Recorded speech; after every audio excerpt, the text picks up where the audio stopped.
Do you ever get scared? What frightens you?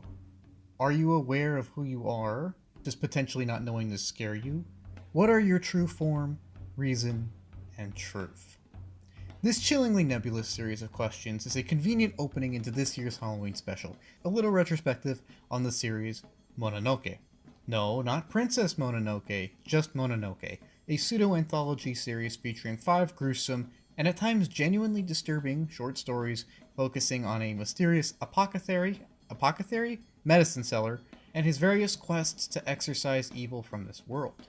Now I say pseudo-anthology because the aspect of having a shared main character adds a little more connective tissue than just theming and subject matter common in most anthologies, although it is important to note that the series doesn't have the most connective tissue by design. It's a very unique series designed around this, in fact, and it uses its vague structure and unreliable narrative techniques to enhance its eerie storytelling and thematic ideas. Its seeming lack of a concrete core is in fact the very core of Mononoke, as it's a piece which above all seeks to mess with our perceptions and make us question the very reality of what is happening, both in and outside of the animated universe, all the while grounding stories enough to keep us attentive enough and give us a hope of unraveling everything. Mononoke gives us just enough to make inferences on our own, without confirming anything explicitly, constructing a very unique atmosphere, all the while allowing ourselves to get under our own skin. A vague core, though, is not a signifier of incompetence, though, as while I was initially enamored by the creative and whimsical visual stylings, I was afraid that this could possibly signify a series choosing style over substance. However, I'm glad to say that I don't think that's the case with Mononoke, as while everything is a little disjointed and obtuse, that's all pretty obviously by design, and the numerous twists and often complex games played with the viewer's perception are proof that this isn't just some kind of visual test footage, but in fact a meticulously constructed piece that knows exactly what it's going for and chooses some rather unorthodox but effective methods of achieving this. There is genuine artistic flair in this, and there is genuine effort in so much of it, and often it's a very successful effort that goes a long way to constructing a series of stories which make us not only curious to know how these stories came about, but also whether or not they're actually happening, or how much of them is actually happening. It makes us question reality itself.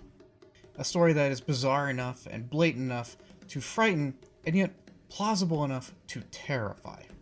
Before we get into things though, there are a few housekeeping things I'd like to address about Mononoke.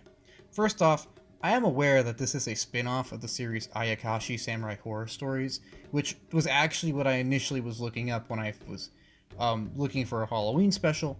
However, due to the fact that Mononoke kind of has a central character, I really wanted to see how they would work around that, and I like the idea of having slightly more connective tissue, so I went with Mononoke, although do note that Ayakashi Samurai Horror Stories is still on the backlog. Second of all, this is not a piece that I'm very familiar with, and I think that's probably the best way to go into it, as there are a lot of really good twists here, and there is a lot of genuinely good story construction. And after watching The Count of Monte Cristo, all the while knowing who the Count was and what his goals were, it was very nice watching a series of short stories where literally anything can happen because they're not afraid to go in a bunch of often dark and disturbing and weird directions, which brings us to the third point. Now, this is a horror anthology, so it should go without saying that it tries and sometimes does get very uncomfortable and disturbing at times. Now, I'm not just talking about the standard blood and guts either, but more disturbing things like murdered infants, human sacrifice, self-harm, implied sexual violence, and other sensitive topics. While it is necessary to mention these issues when they come up in the series, at times, for plot purposes or for any other reason, I will try to do so as sensitively as possible and always blatantly state, this is the part where we talk about X. I'm just saying, this is my warning, this is not necessarily a feel-good piece, and that's by design. I myself found myself a little disturbed at times by some of the things here, but then again, this is a horror piece with certain psychological themes and ideas, so it makes sense that it's trying to make you uncomfortable at times. This is just my general disclaimer, and warning to you that the series can, and sometimes does, go in very uncomfortable directions. With that done, let's get into the plots. First off, let's briefly establish what Mononoke actually means, the word itself. Now, this is a Japanese term simply meaning something supernatural, be it a spirit or a monster, or anything really beyond human comprehension. The word may, in modern uses, take on a malevolent connotation, although in general it's just a mysterious thing, often unseen and not necessarily very well comprehended, which is a very well fitting word for this mysterious series, although I do recommend that you do watch it. As a sort of anthology, Mononoke consists of 5 short stories, all taking 2 or 3 episodes, and all centering around a supernatural occurrence resolved by the Apothecary. Since I struggle to pronounce that word correctly, and I'm not even sure if I am right now, please note I will also use the terms Medicine Man, Mr. Medicine, Mr. Man, Mr. Med, the Medicine Seller, and anything else that sounds vaguely similar interchangeably to refer to the main character of the Apothecary. Due to the construction of the plot, I think it's best if I just give a short summary of each story, mention their most noticeable traits, and then cover some elements common to the narrative structure as a whole. Each of these stories is meant to be standalone and centered on 1 or 2 big twists and revelations, so I will try to keep the story summaries as short as possible and leave out as many big reveals as possible. This not only shortens the amount of this video dedicated to simply summarizing things, but also spoils less of the stories should you want to experience these twists yourself. Starting with the first story, we have the first serious content warning, as this one deals with infanticide. It's a rather unpleasant story by design, and I think it's important to warn you about this first and foremost. Anyways, the story starts with Mr. Medicine renting a room at this inn and conversing with the suspicious owner of it.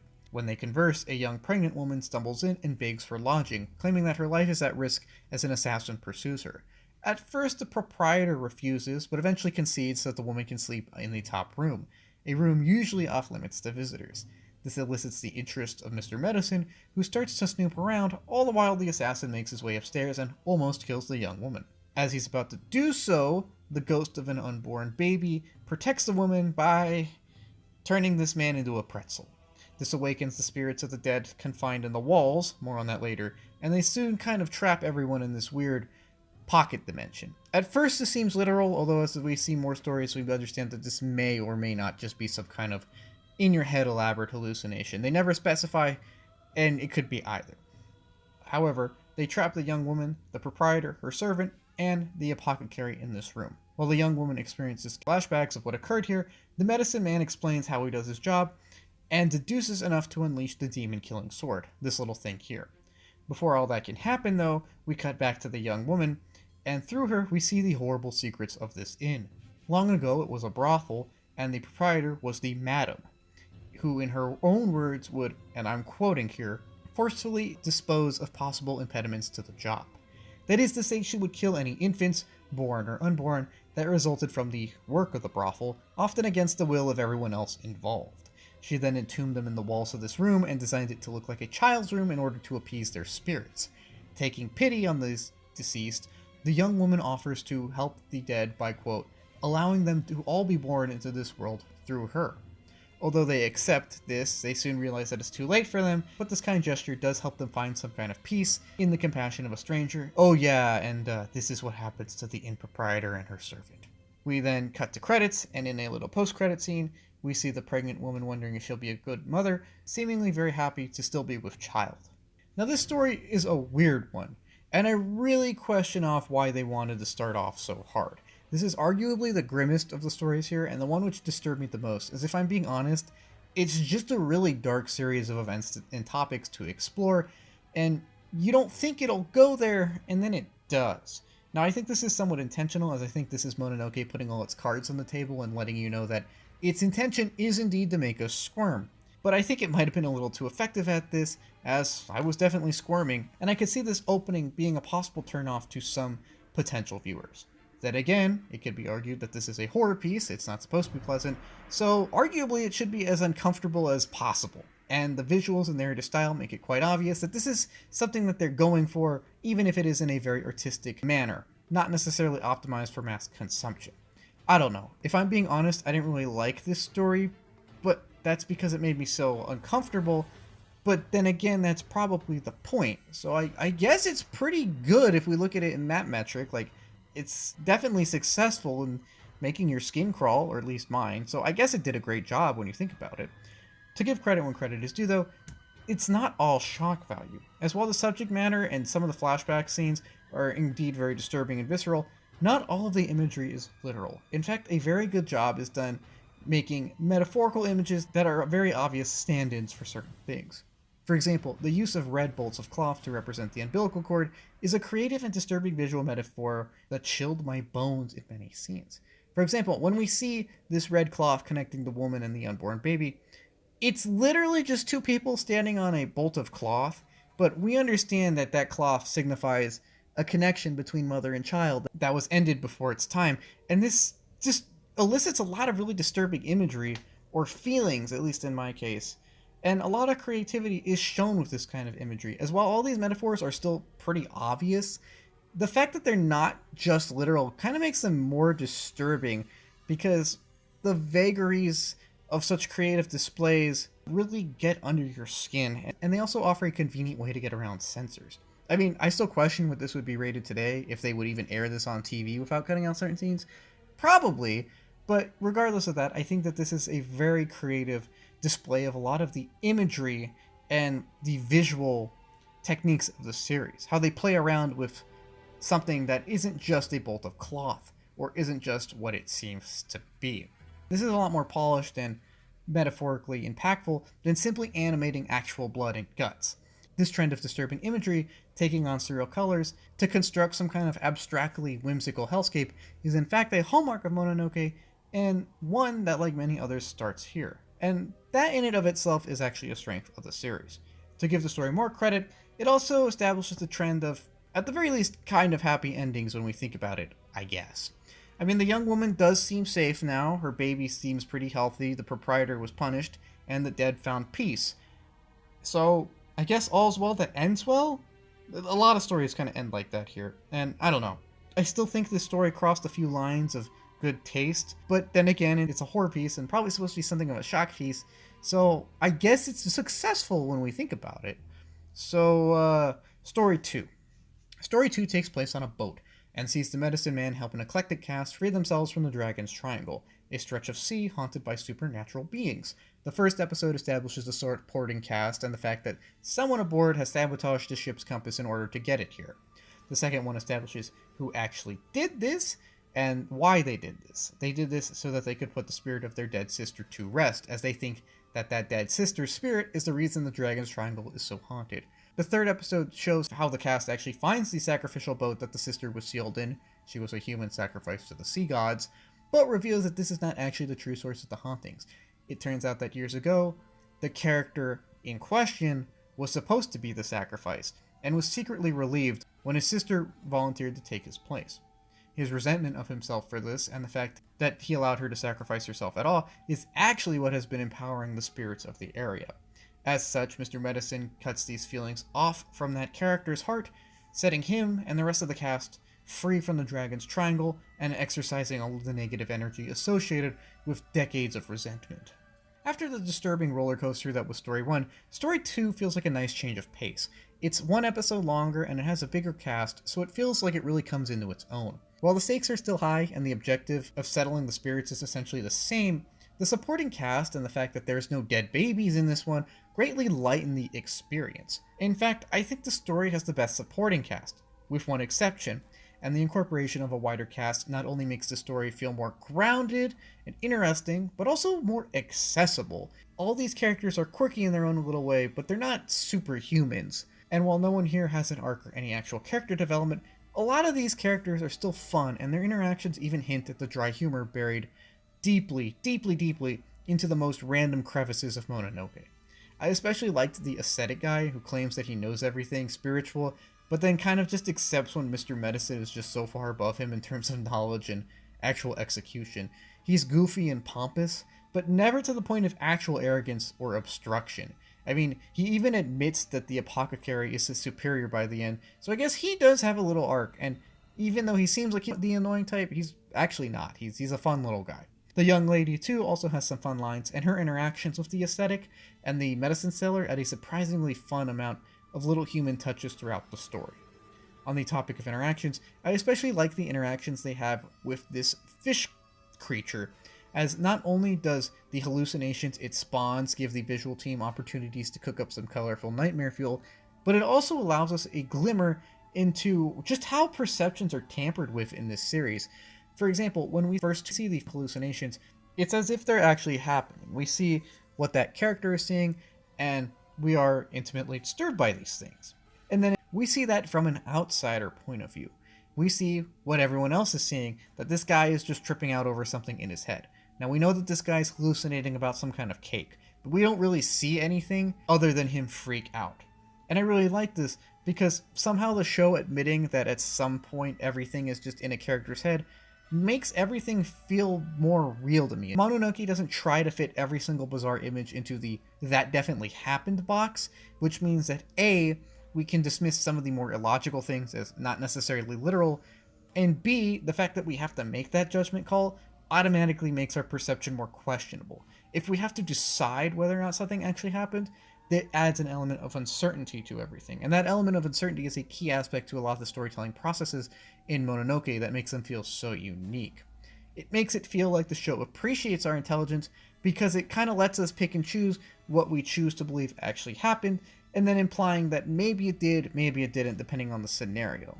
It seems comfortable doing this, and I really like that. The fact that Mononoke leads us to believe that maybe everything is just a hallucination, only to make us doubt this 5 minutes later when it displays things that seem to literally happen to all characters, is either grade A narrative construction or trolling, and I really love both.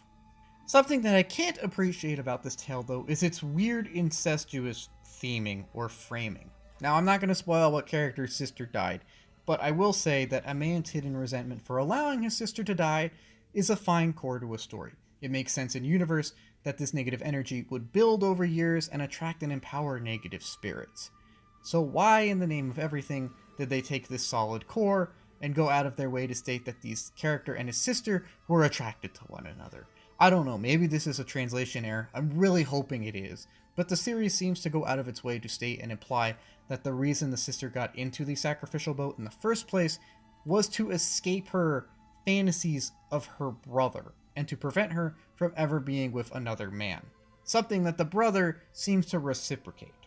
And I just gotta ask, why is this wrinkle needed?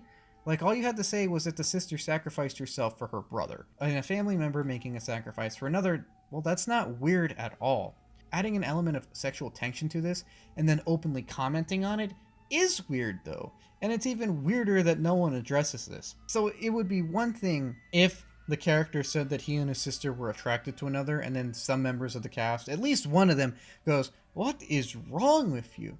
That would be fine, and that would make it clear that Mononoke is going out of its way to kind of like get us with some shock value. But the fact that no one questions it at all kind of makes it even more shocking, because it seems like someone should question what's going on here and how these people came to this conclusion. If someone tells you they're attracted to a family member, that is a massive red flag. So the fact that no one addresses this is really disturbing. And I don't know, again, if this is an intentional trolling moment or just some kind of oversight or praying to God, just some kind of translation error. I don't know. I hope it's a translation error, though noting from the contents of the first story, I doubt that. And I think that this was somewhat intentional to some degree for some reason. Overall, story number 2 was set up to be a near perfect spooky little tale until it fumbles at the goal line by zooming in on a disgusting infatuation for way too long. It's still fine if you just kind of like cover up that part of the sub and you just kind of ignore all of that, which is very hard to do because it's very gross and disgusting. But if you can, then yes, it's a finely constructed story with some decent characters and a few funny moments. Story 3 was not my favorite, but I think it is probably the best out of Mononoke, and it's the closest thing we get to a character story, and a good one at that. It's also a tale which pushes the boundaries of reality of most, and for that reason I think it may be the best written story here, as the unreliable nature of all of these narratives is pushed to the most extreme, and I really like that for all of the questions it elicits. It opens up with a woman and the Apothecary sharing a jail cell. He is here for refusing to refund a customer, and she is here for admitting to murdering her whole family. The case is stranger than it seems though, as there's no actual evidence to prove any of this, other than her confession, there's no witnesses or anything, and the lady is clearly in a daze. The mystery only heightens when a spirit in a wolf mask, and later other masks, breaks the woman out of her jail cell and then proposes to her. She accepts this, but before the spirit can whisk her away to God knows where, Mr. Medicine intervenes and neutralizes him. This then allows him to conduct a psychological deep dive into the woman's psyche and past. It turns out that the reason she's in a daze is because she has lived her entire life under a harsh mother, and then the horrible marriage that her harsh mother arranged. And basically, this has led her to check out and disassociate, having lost all feeling in life. We get this from a series of flashbacks, the most important one being a scene of her in the kitchen getting yelled at by her abusive husband. This scene is important not only because of the context it establishes, but because also of how it's replayed several times from slightly different perspectives. It lets us feel just how trapped she is when we see the same scene over and over again in a way that, while different enough to make us question what's going on here and keeping us engaged, is undeniably confining. It turns out, though, that she didn't actually kill her family, and the only one that she actually killed was her own person.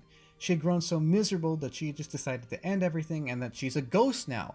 Maybe we'll get into that.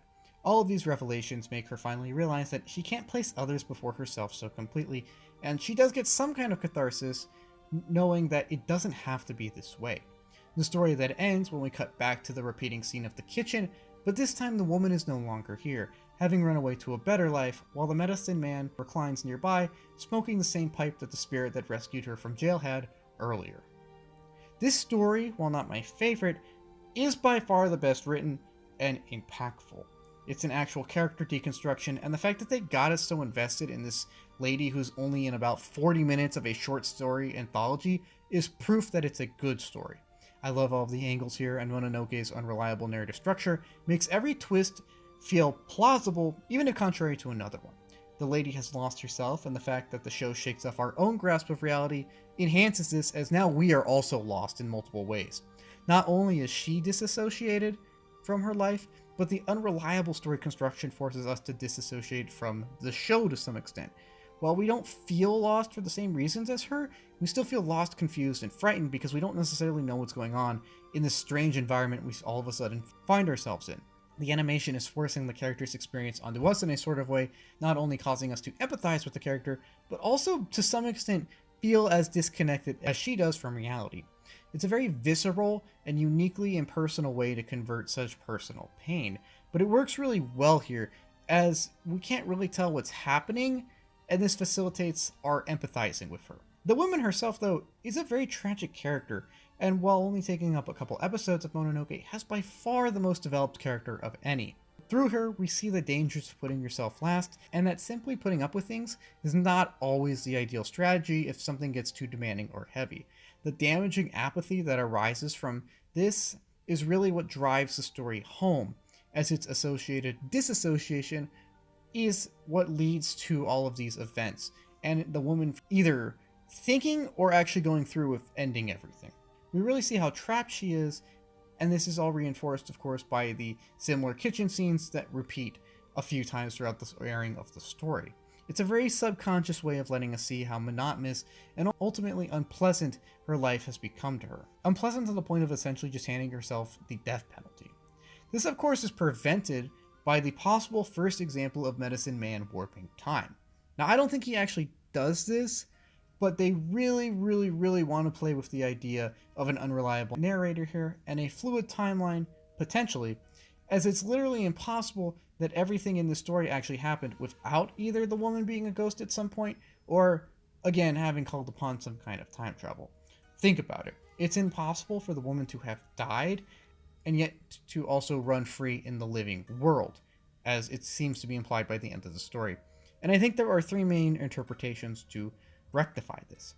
This is either A, a hallucination into a potential future that the medicine man shares with the lady while she's in the kitchen before anyone dies and anything actually happens. Or B, everything has actually happened and that she's a ghost now that the Apothecary is helping to exorcise by letting her find some kind of closure from her tragic life. That she's currently stuck in some kind of fuzzy repeating hell, and he's letting her out of it by helping her finally understand her feelings and her psyche. Finally, the third option, the one that I really doubt, but I do have to say is possible, is that Medicine Man literally went back in time to reset the timeline and help this lady before things got too dark. Now, I highly doubt this option, seeing how Mononoke loves to mess around with us in our perception of the show, but it is something that is technically possible. Personally, I'd like to think that this was the first option, that this was just a warning to the young lady, and therefore most of this didn't actually happen, but knowing the Japanese trope of the ghost never knowing it's dead, I feel like him freeing her of purgatory is actually the most likely option. Either way, it doesn't really matter, as it's impossible for both the beginning and the end to happen in the same timeline without the woman being dead at some point. And I'm fine with that, even if I don't really know all the details, because I really do like the undefined nature of the story, as it really enhances how surreal everything feels and adds impact to the happy ending. Because no matter what actually did or did not happen, the young lady still finds freedom, and I'm still happy for her for that reason. Fortunately, though, regardless of what actually happens, the story does have a nice ending and builds upon its core lessons and theming. Medicine Man also displays a sympathetic impulse that we do see throughout his character at times, as it is even implied that perhaps he might have been the one that actually freed her and kicked off this process. Overall, Story 3 is a writing masterpiece and a great example about the dangers of placing others' happiness above your own to such an extreme degree. Story 4 was my favorite of the 5, and it's about 3 dudes taking sniffs to win a wife, and then that wife actually turning out to be a magical piece of wood that lures in men with promises of power, only to trap them forever in this kind of repeating hell, to satiate its own fears of falling into irrelevance. That and the Apothecary cutting a piece of wood in half are it. That's the whole story. And it's great.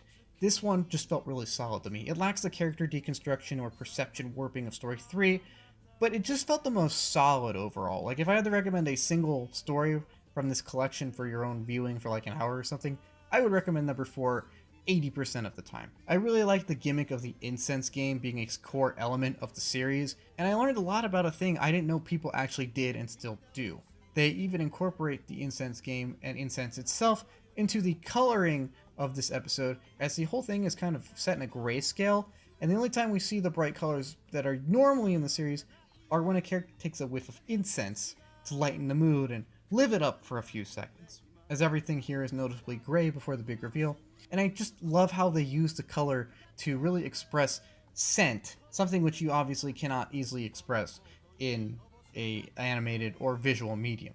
The story is never dull, and its cast bounces off each other and Mr. Med really well, creating for some fun interactions and memorable lines. I also really liked the twist that the Apothecary poisoned someone, and we go, wait, I thought he was a good guy, only to realize that he poisoned a ghost to force that ghost to realize he had died a long time ago. And I also really liked that the twist villain wasn't even a person, but a chunk of wood. An excellent example of both how Japanese folklore sees kami in everything, not necessarily just people and animals, and also of just kind of the whimsical playfulness that leaks through in this series every now and again. This is the closest thing that Mononoke has to a comedy arc, and it works really well. While Mononoke is certainly not a comedic piece, it does have a wry sense of playfulness that peeks out every now and again. It likes to play coy with its viewers and insert dehydrated bits of humor here and there, and it really works in this story, as the jokes here are small enough to make me question if they're even jokes, and they're obviously intended to not be very noticeable, but are just perceivable enough to elicit a chuckle. Mononoke takes its ideas seriously, and it takes its writing seriously, but when appropriate, it also takes time to poke fun at itself and some of its ideas here and there. Whether it's blatantly displaying the seeming absurdity of trying to decipher 54 different possible incense combinations from a single sniff, or the humorously anticlimactic conclusion, Part 4 comes off as a dark comedy of sorts, and I at least thought it pulled it off pretty well. I find Story 4 very fascinating though from an anthropological standpoint as well. As we'll get to near the very end of the retrospective, Mononoke is a piece of folklore in it of its own right. And this fourth story is one of the things which intrigues me the most about this, because it's a story about the Ranatai, which is a mystical piece of wood sacred to the Japanese people. And in real life, this is a piece of wood that was gifted to one of the emperors long ago, I believe in the 700s, and has become a national treasure since then, renowned for its fragrance and often seen as a sign of power among the Japanese people. It's very interesting because this whole story revolves upon a kind of second Ranatai, and how it's treated is very interesting to me, because it is destroyed by the Medicine Man, and we can interpret this in a variety of ways. This is either the Medicine Man destroying a sacred tree of the nation, which could be interpreted as a mockery of tradition or a break with the past, Or we could say that Medicine Man destroyed a fake, an imposter, and therefore preserved the traditions of the land, and therefore preserved the sanctity of the original Ranatai. It's a very interesting set of interpretations we can take from this episode, which is something surprisingly deep considering that I'm pretty sure this is the comedy story.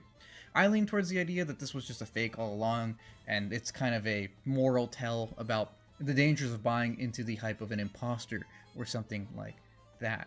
However, as a whole, this brings another interesting point about the fourth story up, where it's probably the most meta of all of the stories, at least in its commentary on the power of folklore. If Mononoke is something which touches on the folklore of the past, and through adaptation of it sinks to become a sort of new folklore of the present, Episode 4 is the closest thing to a commentary on this process that we see, as it's about how the power of something which may or may not be true can control people or inspire them through their belief in it and not necessarily how factual it is. If we are to believe that this is a fake Ranatai, then it really is just a piece of rotting wood, as Mr. Medicine states. However, the belief of the ghosts that it's the real thing and that it wields the power and authority of the real thing leads them into believing this and into executing less than stellar ideas based upon this false notion. It can be seen as a story about how the power of belief can manifest many things and about how belief can become reality. This is very interesting from a meta standpoint and a commentary on the power and evolution of folklore as a whole, even if a lot of it can quote-unquote be factually disproven. Folklore is still real, not necessarily because it can be factually proven, but because it has cultural impacts, meanings, and morals which can be extrapolated regardless of a lot of the facts on the ground. All the while, including some genuinely fun twists and mysteries. And that gets us to the final arc, a murder whodunit taking place on a train trapped in purgatory until the real murder culprit is found.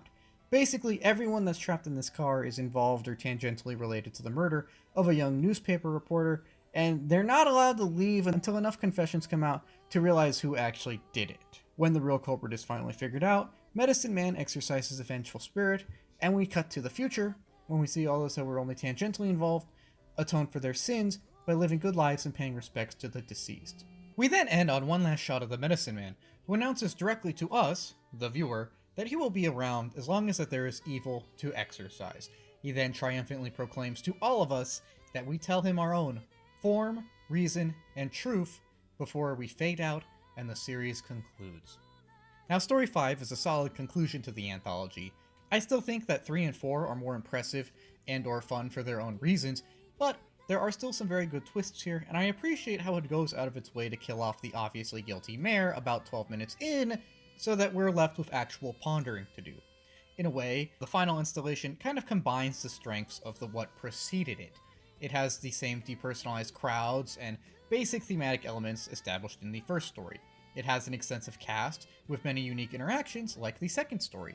It does an excellent job playing around with perspective like the third story, and it has a few wry moments to shake up the tone every now and again like the fourth story. It really feels like they went all out trying to combine what worked in the previous stories, and I think that's why it all works really well here. In this way, it still feels like a conclusion that the series was building towards, even if the actual plots weren't, because a lot of the narrative construction methods and aspects are still remembered, refined, and reused here. The setting of 1920s Japan is also a very unique decision that I think really worked well here. It is a little jarring when we go from an abandoned country estate to a modern subway, but I think it really seems to encapsulate how the spirit of a nation may learn new things, evolve, and change over time, but at its core still lives on. It seems like a little bit of meta commentary, and I like the historical and anthropological continuity that this provides. The setting of the 1920s still makes everything seem surprisingly reasonable though, as at this time Japan was still modernizing, so seeing Mr. Med on the subway and this getup is not as odd as we think it would be in a historical context. It is modern enough to inspire us to look for the magical in our own lives, but it's still far back enough to feel like a fairy tale, like something from a time long past. It's really the perfect temporal middle ground when we think about it. I also really love the ending, as it's a bizarrely personal one for a series that doesn't really develop its main character, and seems in fact to focus on isolation and depersonalizing things. For a series that seems so dark at times, it's a very warm and sweet ending. When the Medicine Man tells us that he'll be out there as long as the Mononoke are, I felt honored. When he then asked the viewer to state their own form, truth, and reason, I smiled. It's just such an honest and thankful fourth wall break that I couldn't help but appreciate it. For a series that goes out of its way to kind of troll the viewer and be indirect with them and mislead them and play around with what we think may or may not be happening, it's a very nice kind of cathartic, direct addressing to us. It's kind of like the series is saying thank you for allowing it to string us along, that it had fun, and it hoped that we had fun too, or at the very least enjoyed the presentations. It also really reminded me of the ending to Batman the Brave and the Bold for some reason. I'm assuming because it both has main characters that look directly into the camera and say, thanks for watching, I'll be there for you. And I really like that. It's a really nice, warm conclusion. Getting to some of the shared traits of all of these, a lot of these lie in how the series structure them. For each story involves the Apothecary exercising a Mononoke spirit by determining its form, reason, and truth to unsheath the demon-slaying sword. That is, he needs to determine what the Mononoke is, why it's here, and what its objectives are. As a result, each story has a built-in mystery and a sort of supernatural detective element to them. This is kind of repetitive at times, I will admit, but it does provide a reliable, if a little rigid, mechanism to make the exposition feel relatively natural. Yes, it is important that we learn all of these things so that the story can be impactful to us. However, it's not just info dumped on it. There is a reason that the medicine man would want to learn all these things, so all of this does have practical reasons to be explained in and out of universe. And while this is kind of a samey formula that's followed for the most part, the tale-specific twists are still enough to mean that the structure doesn't get too old or overused, especially for such a short series. If Mononoke was like 100 episodes, I could definitely see this being an issue. But for a sort of short story anthology like it actually is, it works fine and is a reliable way of ironing out exposition dumps. In fact, I really like how natural it feels at times, as it's essential not only for the viewer, but for Mr. Med himself. In a way, it kind of makes it so that we share the same motivations as him, keeping us invested and making it more rewarding when everything is finally figured out. Not everything, of course, because this show likes to mess with perspectives, and that's fun, but enough to get the gist of it all. Justice and or some kind of closure is then doled out, and we move on to the next tale. Each narrative also consists of a relatively coherent series of plot points, conveyed in an intentionally semi-incoherent, skewed, non-linear, surreal, and at times illogical or seemingly impossible manner. Mononoke is consistently inconsistent in the best ways possible, and its many twists and turns are some of the best bread and butter here. While everything could have happened linearly at some point, it's almost never presented as linearly.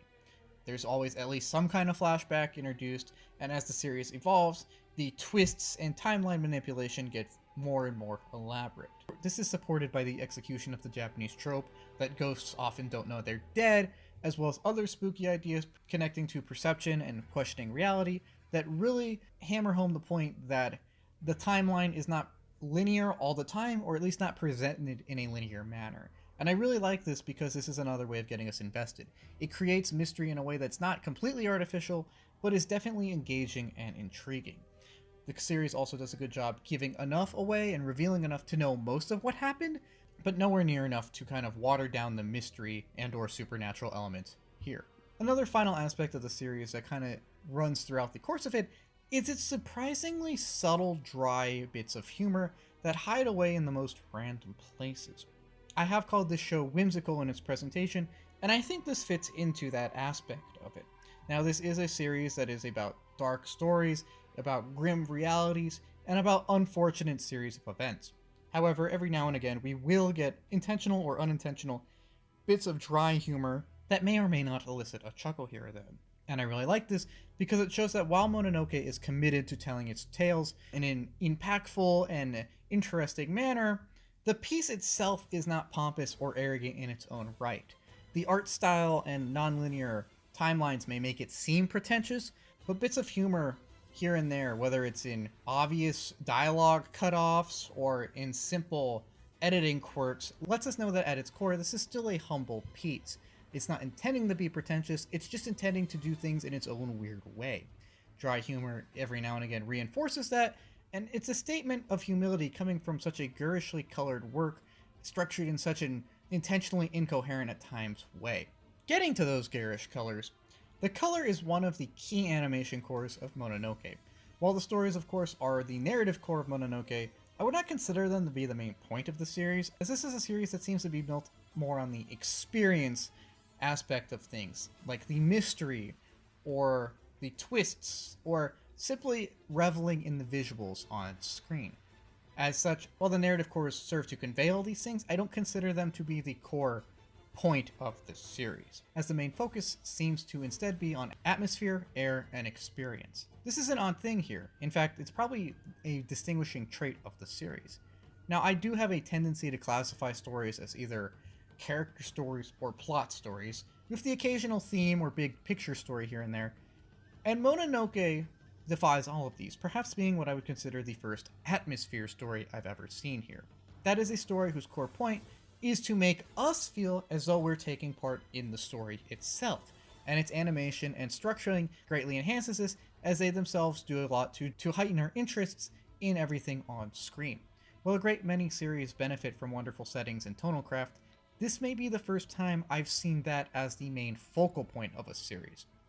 It's not necessarily about the impactful morals we might glean, or the character of Mr. Medicine himself, but instead of how all of these things fit into a wider constructed world, and how that world unsettles and enthralls us, all the while the narrative and animation techniques make us feel as though we might actually be slipping into it. While this may seem as a simple proclamation of style over substance, I assure you it's not, as in Mononoke, style is a key conveyor of its substance, and sometimes even becomes substance itself. For example, while colorful scenes and surreal settings and bizarre edits may be used to distract from a lackluster plot or cast in some series, here they are beautifully woven into the construction of a horror narrative and enhance and directly convey certain points or ideas as opposed to glossing over them. Mononoke's relatively solid plots and iconic, if admittedly a little undefined main character, as well as some of its more memorable supporting cast members, are not the point of Mononoke, but instead simple messengers which help us get into the world of Mononoke, which seems to be the point here. In a normally structured narrative, style doesn't necessarily add too much to the narrative as a whole. But since this isn't a conventionally styled story, and since one of its defining traits is how it tampers with our perception with bizarre visuals and decision making, all of this fits perfectly.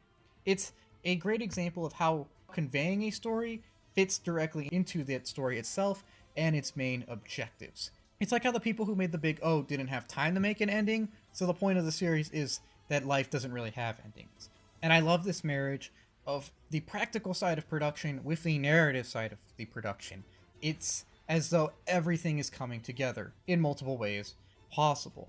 And that's how style becomes substance here, as it's not only to look cool and to get our attention, but to make us feel as though we're actually in the story itself. As such, it's an incredibly important part of the series that we will now go over. Now, starting with the basics, Mononoke's animation is an incredibly stylized digital style, combining the soft look of the time with surreal visuals, exaggerated character designs, and out-of-this-world color palettes. Japanese cultural influence is readily apparent, whether it's how things are animated, or a lot of the cultural references, and even certain motifs from theatrical traditions, like kabuki or no, which leave noticeable imprints on the series here and there. I love the decision to go with such an overall fantastical style, as it not only invokes the art of the time period, the Edo period at least, but it also distinguishes Mononoke on a visual level instantly. More importantly, it serves to help the series kind of distance itself from the real world. While it is something that is supposedly set in the real world, it's also a piece featuring fantastical horror elements and a magical apothecary who's seemingly immortal. The art style helps reconcile these two things, as it is a version of the real world. It's obviously a stylized and magical one, and this is supported by an art style which feels that way and is not necessarily the most realistic. It beautifully conveys and summarizes the hauntingly whimsical air that they were going for, all the while reminding us that this is something that allegedly could have happened by invoking the art styles of the time period which it may have allegedly happened. The style distances itself enough from the real world where it feels magical, but it's close enough to things that we may have seen in the real world that it still feels possible. One of the most striking things about this piece is its color palette. While the subject matter of Mononoke is often morbid and dark, its colors are almost always bright and whimsical, a near complete opposite to what one might expect from a horror anthology. And I love this, as it reminds us of three critical components of the series. 1. It enhances the mystical side of things by presenting perhaps plausible settings and characters in such obviously absurd colors that we know that there is something up, some magical aspect that we can't understand, something beyond our comprehension, be it malevolent or benevolent. Secondly, it creates a subtle tonal whiplash, helping further our unease. We go into this expecting murder and violence and mysteries and twists, and therefore we expect a darker color palette, maybe something with a lot of reds, maybe something with a lot of grays, and yet the presence of almost every color other than those contradicts this, and this is something your brain notices. You expect something to be grim and gritty in looks, but it's not, and this not only gets our attention even more, but makes the disturbing stuff presented in these colors feel even more disturbing and out of place. Finally, it's also a reminder that this isn't a series completely focused on death, and that the people who made this genuinely seem to have fun. I mean, when we think about it, Medicine Man does succeed in every mission he undertakes, so you can also see the colors as a reminder that just because evil is afoot doesn't mean that it's the end of everything. I don't know, but this seems to harken back to the subtly, barely perceivable playful edge that comes out to the surface of the series every now and again. Like, the series obviously takes itself seriously and is dedicated to its storytelling craft, but it does so in a humble manner.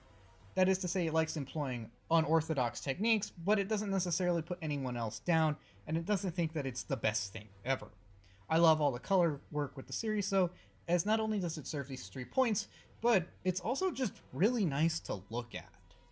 And I guess that gets us to the actual animation of Mononoke, the actual movement of things. Now, in this series, movement can either be very fluid or not. Some stuff is very clean and conventional, and some stuff is not. However, I do want to say that this is all intentional, or at least seems to be, as there is a lot of experimentation and refinement with the animation style as we get from episode 1 to episode 12. Mononoke is very intentional in how it presents movement, and it can be a very mysterious thing in this series, as sometimes characters will run, walk, talk, or do any other mundane action very normally. Sometimes they won't, and we'll get a hard cut, or some kind of weird transition, or some other example of something less than conventional. The myriad example of conventional things animated proficiently, though, shows us that the animation team was indeed proficient, and often very good at their job. However, that does leave all of the unconventional stuff to go over. Now I want to say that I don't think any of this is an error or due to budgetary issues. Maybe some of the talking in the first 2 episodes wasn't the best executed on a technical level, I will concede that, but everything else seems to be relatively thought out and or done for some specific reason. For example, the series loves its hard cuts to similar frames minus one thing that was in the previous frame. For example, in the Incense episodes, we have this scene where the 3 guys are talking to the Medicine Man. They resolve that I guess one of them has to go to the bathroom and everyone agrees. Now instead of animating them simply walking away or running away or doing something or simply cutting to the next scene, what we get instead is a hard cut to the same frame with the 3 men simply gone. This is not edited, this is how it's actually played. The 3 dudes simply disappear 1 frame later. Now, stuff like this does not feel like an error or a budget thing, but instead a very unique way of marrying the animation styles to the broken narrative style present. It's an intentional decision thrown at us to throw us off. Enhancing this is how it's handled in universe, which is that it's not. I want to point out that no character acts like this transition was unusual. No one says, "Whoa, did you teleport?" No one freaks out like someone disappeared. Nothing like that.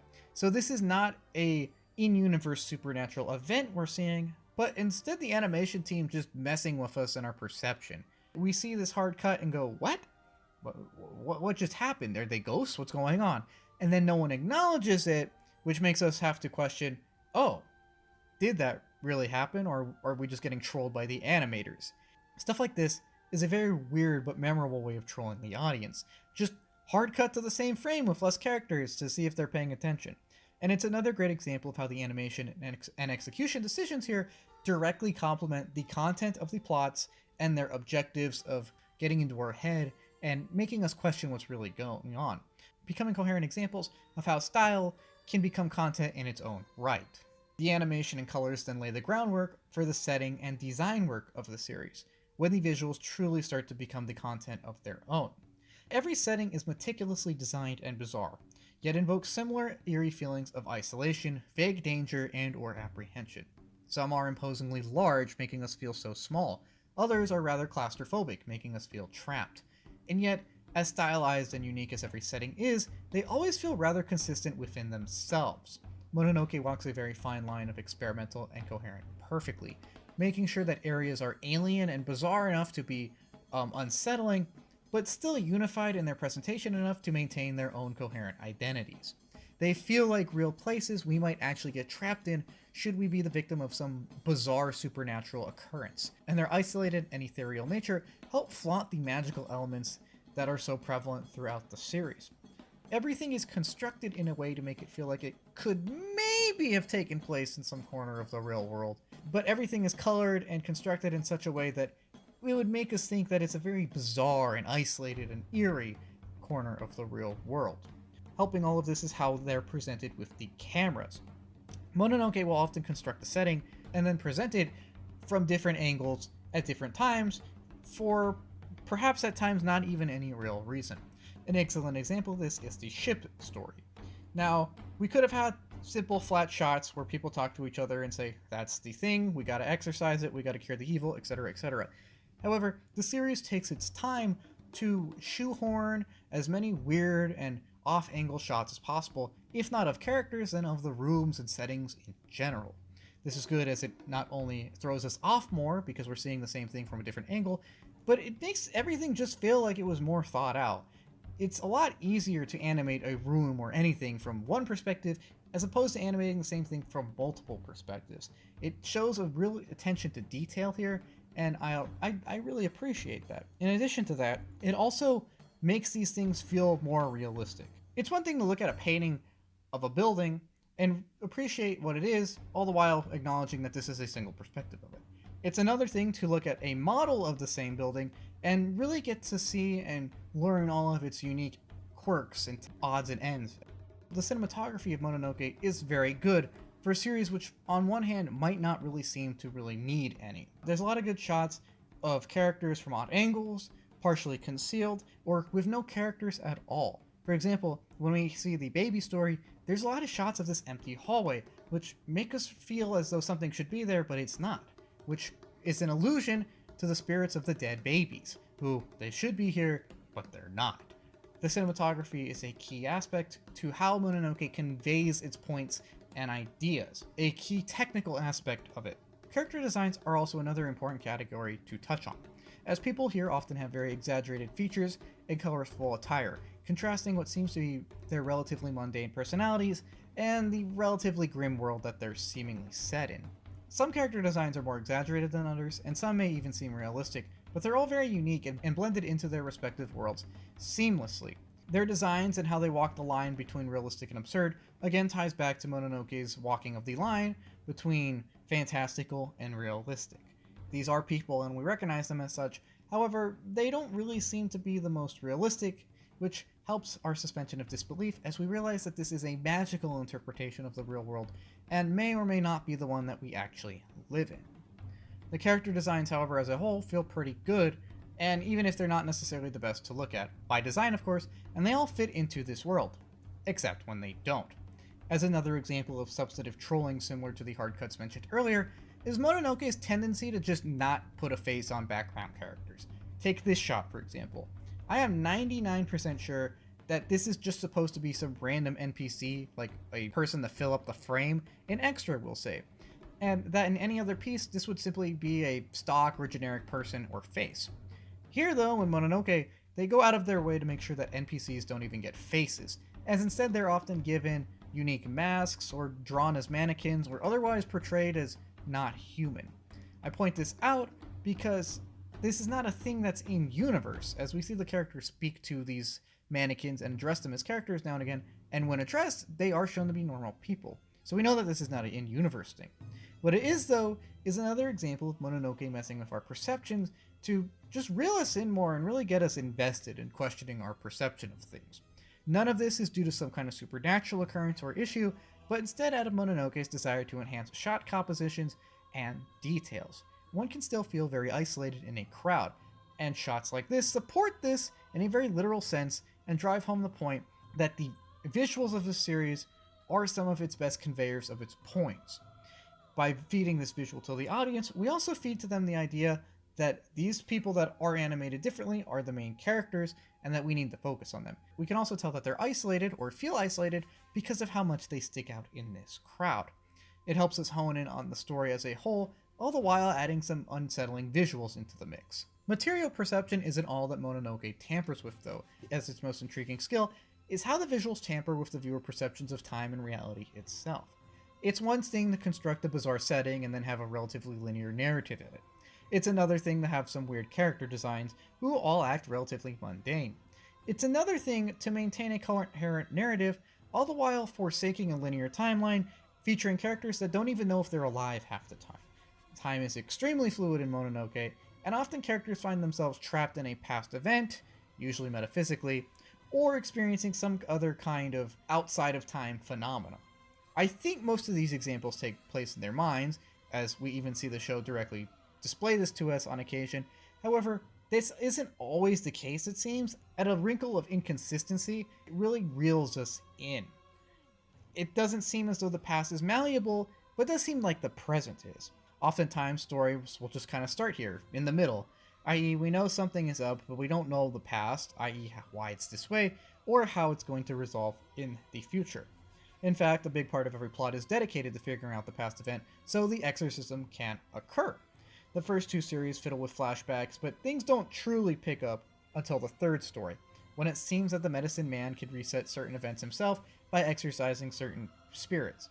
Now again, this isn't necessarily said directly, but the point is that from this point on, while stories maintain a semblance of narrative clarity, it's clear that the timelines and realities themselves don't really care about clarity. While the second story makes it seem as though the most terrifying flashbacks or hallucinations may be just that, things simply confined to the mind and recollection, stories 3 through 5 seem to walk this back, as timelines and events are even possibly reset. This, combined with the series left for hard cuts, gets us to examples of unannounced hard cuts to flashbacks midway through to truly leave us scrambling for answers. Scenes will often repeat. Scenes will often just start in the middle. Scenes will sometimes just stop, and time itself seems to unravel as conventional flows are tossed aside for the unorthodox and the questionable and the weird. While every story does have a little bit where the character, usually Mr. Medicine, spells out the things for us in the audience, in case we might not have put all the pieces together, the construction of the story is still nowhere near linear or even that thorough. So it means that even with a blatant exposition dump, we're still left wondering what's going on, when's something going on, what happens in relation to something else, and even if this all truly happens. While some people don't like this form of story construction, which I understand, sometimes you want to just get to the point, I love this kind of thing. It's just so involved, it's so engaging, it leaves so much room for theory crafting, and the lack of a coherent narrative isn't even that important because they all come to a relatively concrete, happy ending. It really reminds me a lot of the Boogie Pop Phantom stuff we saw earlier in that retrospective. However, I think Mononoke goes even further, as while Boogie Pop Phantom's timeline is scrambled, we know what all happened. In Mononoke, we don't even know what's happened. We don't even know who's alive. And I love all of the theory crafting this leaves for us, all of the things it leaves for us to ponder, and just how unnerving and frightening this can be to the audience. True fear is the primal fear of the unknown, of being isolated, of being confused, of not understanding the world around you.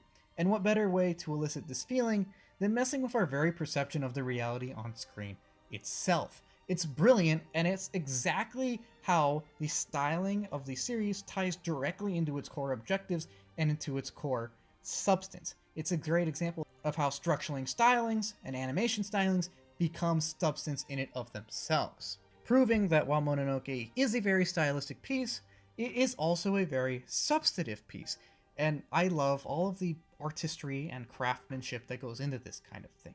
The final visual component I'd like to mention is a very subtle but noticeable one once you first notice it, and that is that a lot of the scenes will have parts of the screen that have a sort of crumpled paper texture or feel to them.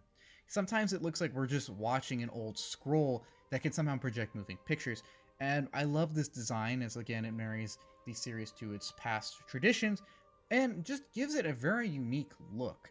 the stylings of the visuals was something that they really went all out with here, and little touches like this prove that there was a very coherent and very developed vision that they were going for, at least when it comes to the visuals. Finally, that gets us into the OST, an underappreciated but still very fitting element of the anime. Overall, the original soundtrack is a very mysterious and string-heavy one, featuring a lot of traditional sounds and sound designs, with some limited vocals, all of which serving to convey the atmosphere and occasionally set us on edge. It is mostly of a sort of traditional ambiance sound, punctuated by a few sentimental songs and a few faster songs with stronger percussion to set us on edge. All of this is capped off by an excellent opening and an excellent credits end theme.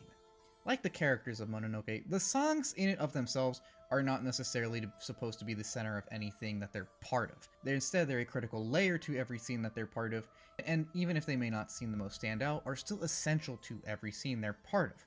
This is by design, as the original soundtrack serves two main objectives pretty well. First of all, it wants to support the atmosphere of every scene that it's part of, and the ambient nature supports this, as even if they're not the most recognizable songs, they are very enveloping and they do feel very natural in whatever part of the series that they're in. You may not notice them at all times, and you may not remember all of these songs after your first watch of the series, but if we removed or replaced them, you would definitely notice, and the series would lose a big amount of charm in its execution. Secondly, the original soundtrack's traditional instrumentation and stylings serve to marry the series to its setting and even pay homage to some theater traditions of Japan. As we will talk on much later, Mononoke's connection to the folklore of the past and its efforts to essentially become folktales of the future is a fascinating aspect of the series, and the traditional sound design here is a very obvious and firm link between what it's doing here and the past art forms and tales which inspired it. While the songs do incorporate and take inspiration from the music of the era, though, actual sound design itself is also very atmospheric and very coherent. There is an incorporation of a lot of good visceral squishes and squirms to get under our skin, and there's also a lot of great theater sounds and theater percussion that just add emphasis to bits and pieces throughout the scene.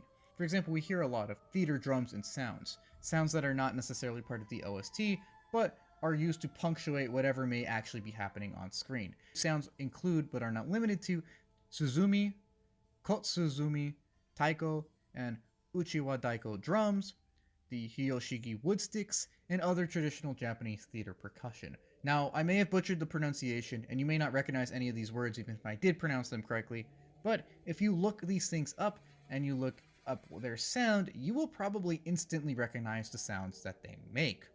And iconic sounds like this not only serve the simple purpose of adding emphasis to whatever they're accompanying, but to marry the series into its setting and theatrical traditions and folklore traditions that it's based upon.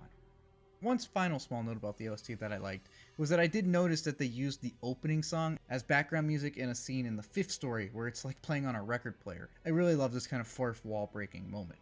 I'm also legally obligated to state that the music here was sponsored by Sony. I don't think I'm actually legally obligated to say that, but it does seem that Mononoke was, considering they state this twice in every episode. With that out of the way, I think we should briefly touch on the cast of Mononoke, as while it's not the most defined, it does still have interesting quirks and is still an important aspect of the series for a variety of reasons. Starting with the supporting cast. Each story has its own little cast of supporting characters. All of these characters, while not necessarily having arcs or being super defined, because we only see them for an hour tops, are still very important elements to the series because they convey just how applicable these stories could be to us. While a story usually benefits from having really well defined and developed characters, in a series like this, which features on shorter tales of a horror variety, having undefined characters, it actually kind of helps. We're not super close to them, so it makes everything feel more ominous, because there's nothing about them that we know that could make us feel like, oh, this guy's got it, or this guy will know what's going on, or they won't kill him, he's the main character. There's none of these common assurances that we would get from a character that we would be more attached to, or that would be more prominent overall. In addition, since these are everyday people for the most part, seeing their reactions hits home a lot more, because they're often very realistic reactions to what one of us might have in a scenario like this. The aesthetic is not someone with the skills of Mr. Medicine, so he gets really nervous really fast even though he tries to put on an air of cool collectivity. The young woman is someone who's completely lost, who doesn't know anything that's going on at this moment. So it makes sense that she feels just so lost and apathetic after having been in this daze for a while. Something that someone struggling in the real world with something might experience. There's a lot of examples like this where characters react in a way which seems relatively realistic. Finally, the fact that we don't necessarily grow close to any of them or super close to them for at any point really enhances the isolated aspect of things. Not only are these characters who we don't know if they'll be okay or not, they're not even characters that we really know. It makes it feel like we're an outsider because we can't really relate to anyone here, or at least not from the start, enhancing the isolated element necessary to a lot of good horror aspects. They're important because they help get the plot along and move things along, but they're not important for character reasons, and this establishes an atmosphere where we see odd things happen to people, and we worry more about if those things could happen to us than the people themselves per se. That's not to say that Mononoke wants us to be callous or not, that's simply to say that it's structured in a way to try and impart the feelings of the people in the show onto us directly. It doesn't necessarily want us feeling through them or learning through them, but to experience these things as if we were them, as if we were actually in that universe. These are all great examples of how not defining characters works surprisingly well in a series that obviously does want to go for a relatively distant and cold air. That being said, all these characters still have very unique designs, and oftentimes a defining quirk which sets them apart. They still feel a lot deeper and more human and warm than you would expect, especially from a series like this. The series has a surprisingly warm and human touch when it comes to the supporting cast, and makes them generally feel very natural and even relatable at times. Again, it's not like all of these characters have arcs or that we get super attached to any of them, but they also do manage to feel like real people, and the series does a very good job of assigning them life in their movements and in their expressions to let us know that even if we don't know these people, they're definitely people. And I love this warm touch because it's something that contradicts the seemingly grim nature of a lot of the story material very well. It enhances the sort of wry, playful side, or the whimsy of Mononoke that, although hidden, is definitely present if you pay attention and or rewatch the series a few times. I did like the supporting cast a lot, even though they were obviously not necessarily the main draw here, and even if they, in and of themselves, are not necessarily too developed in any real direction. I've said it before that if you can't develop a character or don't have ample time to do it, then you should just give them a quirk and warm expressions and such to make them feel like developed people, and they do that very well here, where everyone feels like a real person, even if we don't necessarily get to know them. This prevents us from feeling lost when they're on screen or not knowing who's talking, perhaps. Now let's briefly touch on the Medicine Man himself, the main character of the series and the sole connective thread tying everything together here. Mr. Medicine is a very odd main character from a writing sense, as he's not really written, to be fair. He does have a personality, but he's never super defined or fleshed out. We don't necessarily know anything about his backstory or motivations beyond the surface level, and he doesn't really have anything close to an arc. He doesn't even talk that much. And yet he's a core definitive trait of Mononoke, both for what we can glean from his screen presence and for what we can't.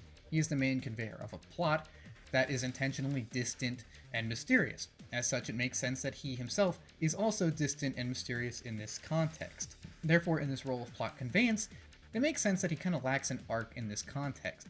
Mononoke is all about two things: invoking feelings of isolation and invoking questions of reality. It is a series that yearns to be a tad cold and very distant in order to further these two goals. Therefore, it makes sense to have a guide that also seems to emulate these traits a little bit. Now, obviously, having a horrible main character, i.e. someone who's just kind of a jerk, is not a good way to write a series unless you're basing it around character improvement. Now, obviously, that's not what's going on here, so when I say distant and cold, I don't mean that he's actually a rude person, but instead a mysterious person who never really gets that close to the audience, both because of what he does and doesn't do. The things he does to further this air of mystery are give cryptic explanations of his motivations and any questions that are asked of him.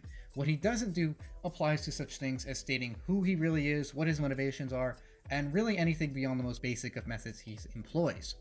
While having a complex character at the center of this plot would not necessarily undo any of the atmosphere present, having a main character whose vagaries play into it seems like the safer bet here, and on a meta level, he seems to be a sort of personification of Mononoke as a whole, a mysterious, stylized, and surreal creation, allowing us glimpses into a terrifying supernatural occurrence, all the while maintaining an aloof temperament in relation to all those who pay witness to it.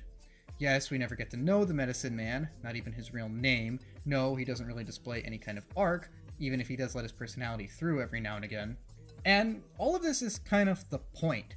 A series that wants us to feel alone logically strives to star a character that we cannot really get to know. It enhances the mystery of everything and makes us feel less comfortable. Since there's no one we're super close to, and to guide us through these things, we question everything about them, and we question if this guy will even make it through.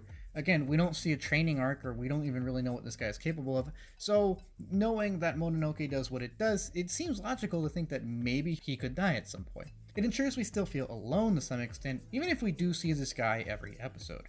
It makes us feel small when this powerful, mystical figure isn't even afforded a name. In fact, it kind of enhances the overwhelming scope that Mononoke goes for. It kind of enhances the cosmic aspect of it that makes it want to seem as though we are small, minuscule creatures incapable of truly comprehending all that we're witnessing here. It enhances the unreliable aspects of the tales that we do see because we're not sure how much we should know or how much this guy knows or even how reliable he is to some extent, if we don't even know his name. In fact, we don't know much about him at all. We don't even know if he's human considering his possible age. He is a man of mystery for a series of mysterious tales, crafted in such a way to fit in perfectly with the disjointed, distant, and surreal construction of the series as a whole. On a practical side, not spending any time on this guy's character is also kind of a smart decision here. They only have 12 episodes to work with, so foregoing any kind of character arc or motivations or background allows resources to go into the more unique aspects of the show, what it's truly built upon. A lack of a character means we get more trippy visual scenes. It means we get more exposition stuff relevant to specific characters and specific stories, and it means we even get a few fun moments from those specific characters.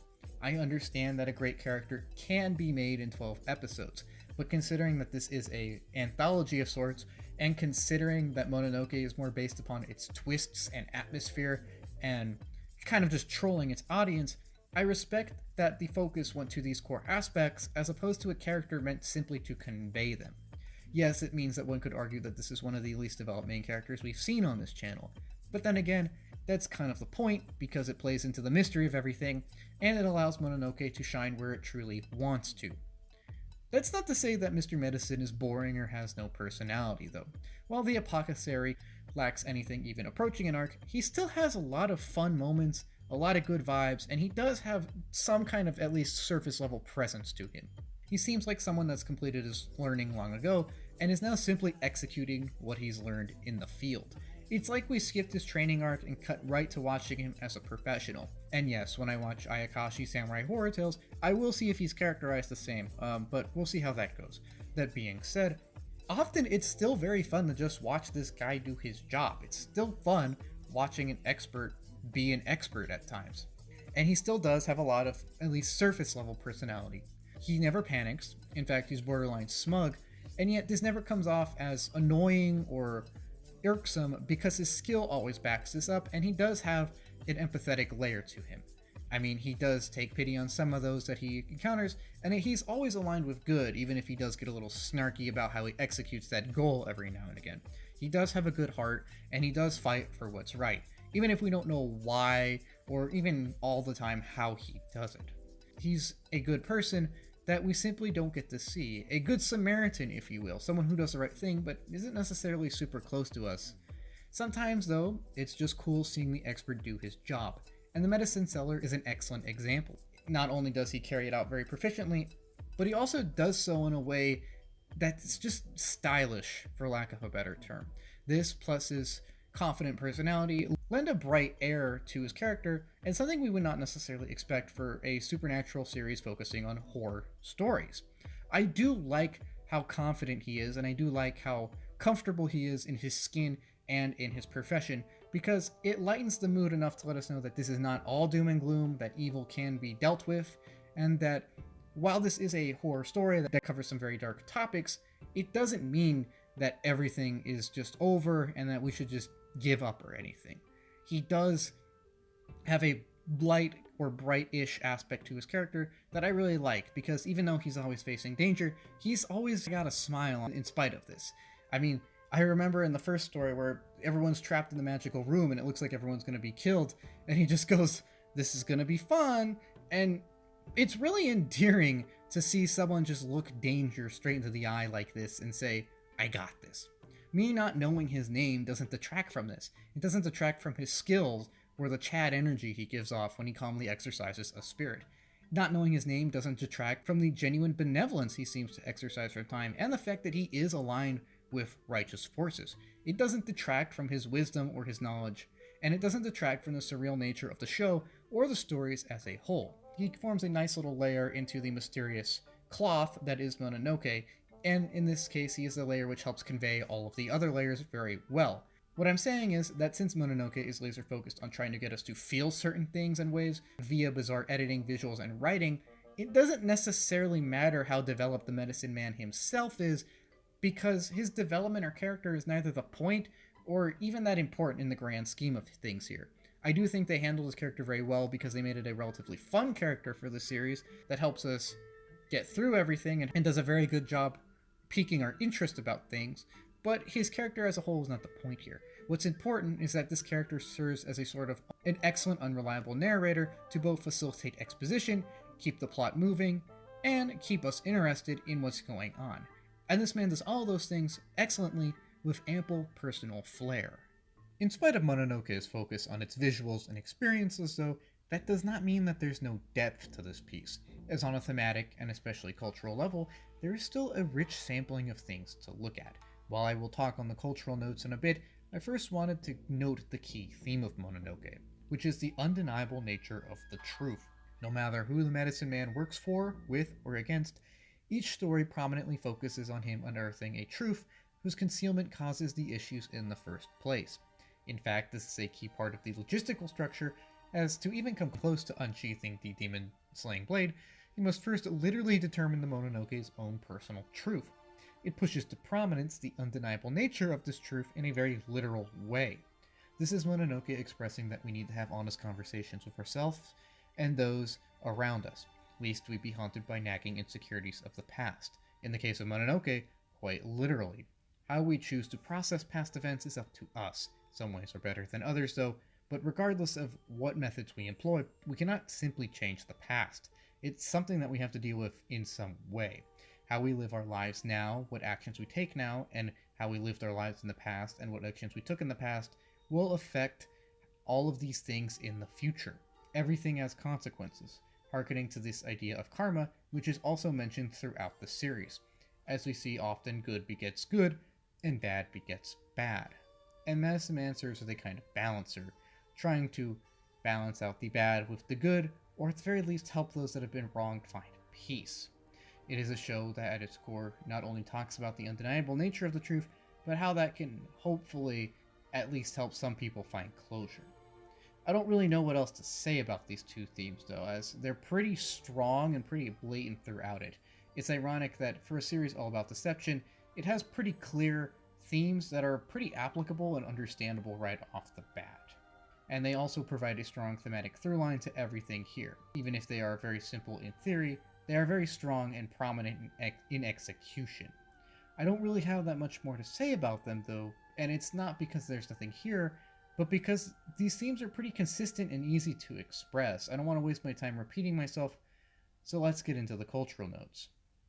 One of my favorite aspects of Mononoke, and one of the things that sets it apart to me, at least on a meta aspect more than a lot of other things we've talked about, is how Mononoke kind of fits into the cultural fabric of Japan, and is an interesting piece from an anthropological point of view. As not only does Mononoke try to touch on the context of the past and invoke some of its legends, but it also essentially seeks to become a legend itself. It's not only talking about folklore, but trying to create new folklore, or at least reimagine it through its own creative lens. While all art is an expression of culture, Mononoke just seems to have some kind of anthropological weight to me, as it's an expression not only of contemporary culture, but an extension of centuries of cultural traditions preceding it. Starting with its context, while an understanding of Japanese folklore, history, and society is of course helpful for contextual understanding, They are not the be-all end-all, as Mononoke isn't simply trying to retell things from the past, but also reimagine them and put its own spin on folklore that's been long told ago. The stories can stand on their own regardless of what you know or don't know about Japanese culture, and while a few cultural misunderstandings can lead to some confusing moments, they're still well written, and as an outsider, they're still very easy to appreciate. However, getting into the nitty gritty of things, Mononoke is set in the Edo period, which was a time between the 1600s and 1800s, approximately. It was a time rich in folklore and cultural expression, owing to the relative peace of that era, at least compared to what came before and a little bit after it.